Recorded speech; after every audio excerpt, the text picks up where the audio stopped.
Hi, this is Cavies.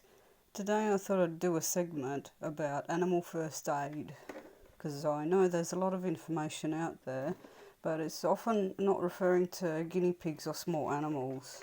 So, in our house, what do we actually have for humans? Let's have a look. For humans, it's actually quite packed, so it comes with instructions, emergency instructions, and what's in the standard pack. In our house, we actually have four first aid kits, and both of us have done our senior first aid, which is important, as we do actually have a cat. Say hello, Tammy. And we've got a dog, so yeah, we need to make sure that we've got everything we need. Okay, so this is an animal first aid kit. As you can see, it's quite a lot bigger, so we don't want to mess with the human medication. So in this one, we have stuff for cats, dogs, and for guinea pigs. So I do use a family vet. We basically use the Bullsbrook Veterinary Centre, and in case of emergency, I go to Balcatta to Vet 24. So for dogs, this is an antibiotic that we often keep, which that one's expired, so we need to get rid of that. Dimethyl is basically a bittering agent to prevent animals from chewing on their wounds. And this is another carprofen, which was another medication for dogs. We keep a variety of bottles, and as well as measuring cups. You've got your animal-friendly tweezers, wound guard, which you could get in most good vets or chemists. I'd preferably get them from a vet. A wound guard is an antiseptic, a bitterant spray. You can spray it over the top of a wound, and that can be used sometimes in place of Neocork cream, which Neocork cream doesn't dry very fast, and animals tend to rub it off or lick it off. So if you have that problem, then this is actually quite good. Okay, Fry's balsam, on the other hand, is a compound benzoin tincture, so that's also like it's like a friendly version of Dettol for animals. Okay, this one was by for my previous guinea pig who had a very bad chest infection. So as soon as they start sneezing, you do have to keep an eye on it during winter time.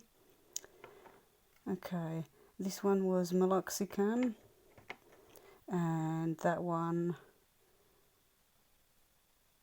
is doxycycline, which is an antibiotic. Okay, they also, this one can also be given with almost like a gas mask procedure, where you put the animal in a box and they breathe it in. The ones for guinea pigs that we use is the wound guard, the Fry's balsam, the meloxicam, and the doxycycline liquid version, because you can't give the doxycycline antibiotic in tablet form for guinea pigs. Okay, and the other thing that we have that I got from Kmart, which I found very handy, was one of these things. So it's a stackable little container, and we use this all the time when we need to, of course. And what have we got on it? So in here, in the top layer, we've got the cotton pads. I don't use cotton balls because they get stuck in animals' eyes. This one, variety of tweezers and pincers, because we definitely need that. And you've got your different types of cotton tips. And these ones as well, they're often in the baby section. They're really good for cleaning animals' ears. And this section we normally keep these, but they've all vanished.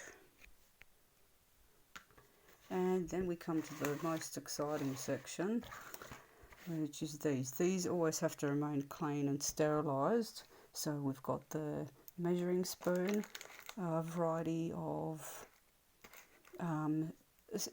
kid safe and animal safe syringes. Most of these are sealed, and we've got the pipette things as well.